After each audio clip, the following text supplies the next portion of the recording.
喺香港，唔少業主會將物業出租嚟賺取租金收入，但同時都需要承擔相關嘅開支，例如裝修費、管理費同地租。呢啲開支可唔可以喺計算物業稅時扣除？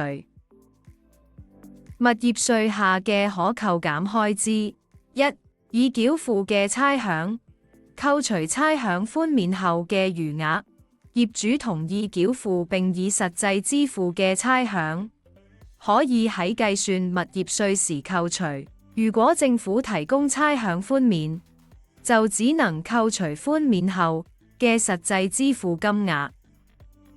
二、20%嘅收輯及支出免稅額，業主可以從租金收入中扣除20%嘅收輯及支出免稅額。呢項係固定比例嘅免稅額，無需提供實際支出嘅證明。